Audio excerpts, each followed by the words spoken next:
Hello बच्चों, good morning. कैसे हैं आप? डिस्कशन करेंगे हम इस लेक्चर में किसकी? वैद्युत क्षेत्र की तीव्रता की। वैद्युत क्षेत्र की तीव्रता जानने से पहले थोड़ा सा ये जानना चाहिए ना कि वैद्युत क्षेत्र की तीव्रता करता क्या है। मतलब इलेक्ट्रिक फील्ड इंटेंसिटी क्या? इलेक्ट्रिक फील्ड इंटेंसिटी क्या चीज़ है?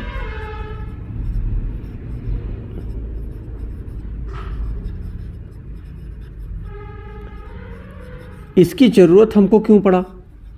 चलिए, इसको एक्सप्लेन करने से पहले मैं बोलूँगा आपसे कि अगर आपने प्रीवियस लेक्चर नहीं देखे हैं, जैसे इलेक्ट्रिक फील्ड लाइंस हो गया और इलेक्ट्रिक फील्ड लाइंस की प्रॉपर्टी नहीं देखी है तो ज़रूर देखें, ठीक है ना। चलिए आइए शुरू करते हैं। वैद्युत क्षेत्र की तीव्रता, इसको सुनने से पहले वैद्युत क्षेत्र की तीव्रता को ई से रिप्रेजेंट करते हैं और ये एक वेक्टर क्वांटिटी है, इसलिए वेक्टर ए लगाते हैं। लेकिन इसको छोड़ो थोड़ी देर के लिए। एक बार थोड़ा सा ये सोचो आप कि अगर कोई बिंदु आवेश है और इस बिंदु आवेश Q से के आसपास कोई टेस्ट चार्ज रखा हो। मान लीजिए कि R दूरी पर कोई टेस्ट चार्ज यहाँ Q0 रखा है, या फिर मान लीजिए थोड़ा सा दूर और Q0 रखा है, या जगह थोड़ा सा और रिप्लेस करो आप, Q0 रखा है। सोच करके देखो आप कि एक बार इस Q से R दूरी पर है, एक बार ये R1 दूरी पर इसी को रिप्लेस कर दिया गया और एक बार इसको R2 दूरी पर रिप्लेस किया गया। मेरे कहने का मतलब है इसको आप डिफरेंट प्लेसेस पर रिप्लेस करते जा रहे हैं। यानी कि अगर आप फील कर रहे हो तो Q से, यानी जो चार्ज है आपका, उस चार्ज से इसकी दूरी क्या कर रहे हैं? हटा दे रहे हैं, यानी बढ़ाते जा रहे हैं।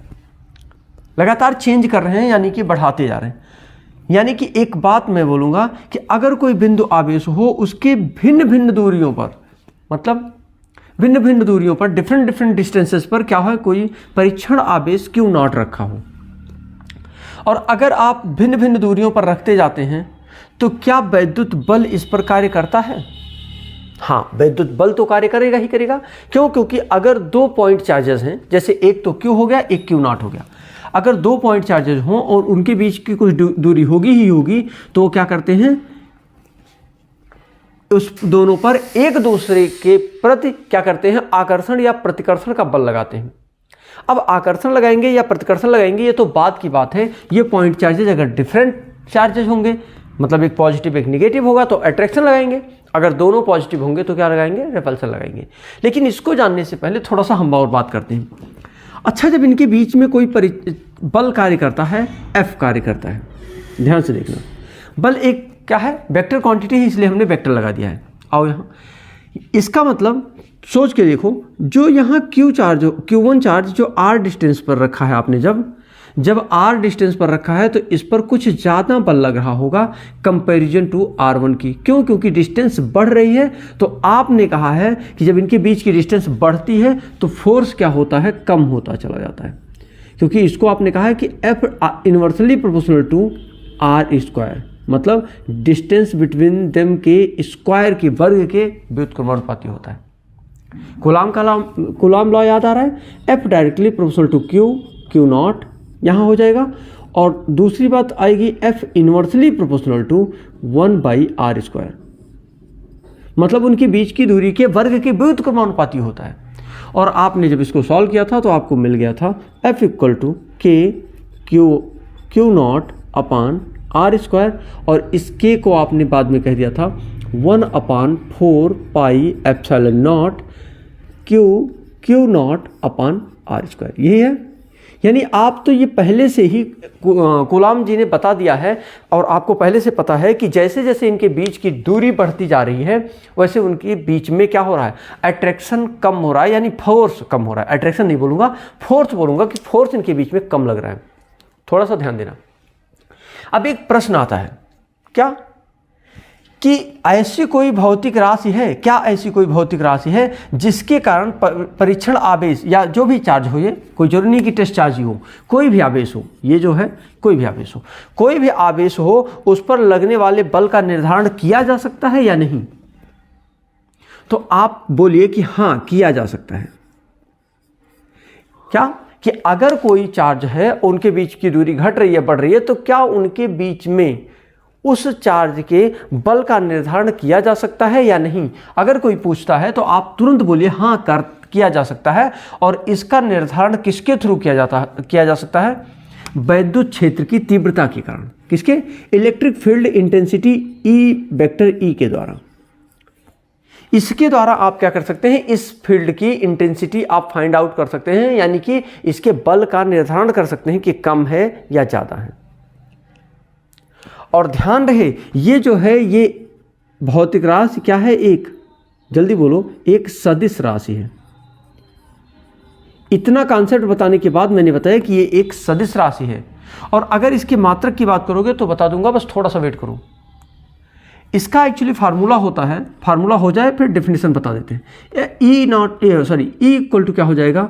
F upon Q not. Q not क्यों लिया? क्योंकि ये मैंने टेस्ट चार्ज लिया है। क्या लिया है? परीक्षण आवेश। और जब आप परीक्षण आवेश, जब आप टेस्ट चार्ज लेंगे तो क्यू नॉट रखेंगे, अदरवाइज क्यू रखे होते। ठीक है ना? अब देखिए इसको क्या कहा जा सकता है? इसके लिए पूरा कौन उत्तरदायी होता है? इनके बीच में जो इंटेंसिटी है वो क्या होती है? इनके बल का निर्धारण करती है। एक कॉन्सेप्ट तो क्लियर हो गया। इतनी बात अगर क्लियर हो गई हो तो थोड़ा सा बताएं। मतलब मैं कह सकता हूं कि किसी भी बिंदु आवेश, क्या किसी भी बिंदु आवेश के पास या पर रखे किसी भी परीक्षण आवेश के प्रति एकांक, क्या प्रति एकांक आवेश पर कार्यरत बल, क्या कार्यरत बल को प्रति एकांक आवेश, बार बार इसको देखो, प्रति एकांक आवेश पर रखे पर कार्यरत बल को हम वैद्युत क्षेत्र की तीव्रता कहते हैं, यानी इलेक्ट्रिक फील्ड इंटेंसिटी कहते हैं। यानी क्या कहते हैं? वैद्युत क्षेत्र की तीव्रता, यानी कि इलेक्ट्रिक फील्ड इंटेंसिटी कहते हैं। किसे कहते हैं? किसे कहते हैं? कि किसी बिंदु आवेश और परीक्षण आवेश के बीच प्रति एकांक आवेश पर कार्यरत बल के अनुपात को हम क्या कहते हैं? या प्रति एकांक आवेश पर कार्यरत बल को हम क्या कहते हैं? उस बिंदु की वैद्युत क्षेत्र की तीव्रता कहते हैं। इसके लिए एक फार्मूला अभी मैंने कहा था कि इसके लिए फार्मूला हमने पहले बता दिया था। बता क्या दिया था? बताना नहीं है, बता दिया था हमने। बार बार देख रहे होंगे आप, कूलॉम के लॉ का यूज बार बार हो रहा है। इसका मतलब कूलॉम का लॉ फुल कॉन्सेप्ट के साथ आना चाहिए। हर एक न्यूमेरिकल में देख रहे होंगे, जितने भी अभी तक न्यूमेरिकल हमने सॉल्व कराया है, सारे न्यूमेरिकल में भी इसकी वैल्यू यूज करनी पड़ रही है। थोड़ा सा और आगे बढ़ते हैं। यानी कि आपको एक फार्मूला मिल गया, vector e equal to F upon test charge. क्या किसी बिंदु पर परीक्षण आवेश पर कार्यरत बल प्रति एकांक आवेश पर कार्यरत बल को हम क्या कहते हैं? वैद्युत क्षेत्र की तीव्रता कहते हैं। अगर हम इसके मात्रक की बात करें तो आप क्या कहेंगे? ऊपर बल है तो इसका मतलब न्यूटन होगा, और नीचे आवेश है, कोई भी आवेश हो, टेस्ट चार्ज हो या नॉर्मल चार्ज हो, पॉइंट चार्ज हो, ये क्या होगा? आवेश है तो क्या होगा? कूलॉम होगा। यानी कि इसका मात्रक होता है न्यूटन पर कूलॉम। न्यूटन पर कूलॉम। ये क्या है? ये एक एसआई यूनिट है। क्या है? ये एक एसआई यूनिट है। ये एक कैसी क्वांटिटी है? जल्दी बोलो। ये एक वेक्टर क्वांटिटी है, यानी कि इलेक्ट्रिक फील्ड इंटेंसिटी एक वेक्टर क्वांटिटी है। क्लियर हुआ? कहेंगे आप कि इलेक्ट्रिक फील्ड इंटेंसिटी क्या होता है? एफ बाई क्यू नॉट के बराबर होता है। प्रति एकांक आवेश पर कार्यरत बल को हम क्या कहते हैं? प्रति एकांक आवेश पर कार्यरत बल को हम क्या कहते हैं? उसकी इलेक्ट्रिक फील्ड की इंटेंसिटी, यानी कि वैद्युत क्षेत्र की तीव्रता कहते हैं। इसे कैपिटल ई से रिप्रेजेंट करते हैं। ये एक वेक्टर क्वांटिटी है, मतलब सदिश राशि है, और इसका मात्रक होता है, एसआई यूनिट होता है क्या? न्यूटन पर कूलॉम। क्या होता है? न्यूटन पर कूलॉम। अब एक काम करते हैं, इसका हम इसी समय निकाल देते हैं डायमेंशनल एनालिसिस। इसकी बीमा भी आप यही निकाल लीजिए। इसकी बीमा क्या होगी? फोर्स की बीमा, फार्मूला लिखिए, E equal to F upon Q naught, यानी क्यू लिखिए। तो F E equal to F by Q. इसका मतलब आप कह सकते हैं कि फोर्स का यूनिट डिवाइडेड बाई फोर्स का डायमेंशन डिवाइडेड बाई चार्ज का डायमेंशन। तो फोर्स का डायमेंशन जल्दी बोलो क्या होता है? ml t के पावर -2, याद आ रहा है। और जब बात आती है चार्ज की तो इसका यूनिट अगर याद आ रहा हो तो डायमेंशन 80 होता है। इसको ले जाओ ऊपर कर दो, ml t के पावर -2, ये नीचे से ऊपर जाएगा तो ये भी +1 है, -1 हो जाएगा, 2 और 1 3 हो जाएगा, और a की पावर -1। क्लियर है? यानी कि इसका डायमेंशन होगा ml t के पावर -3 a के पावर -1। क्लियरिटी आ रही है? अब हम अगले लेक्चर में डिस्कस करेंगे आपसे कि किसी बिंदु आवेश के कारण वैद्युत क्षेत्र की तीव्रता क्या होगी।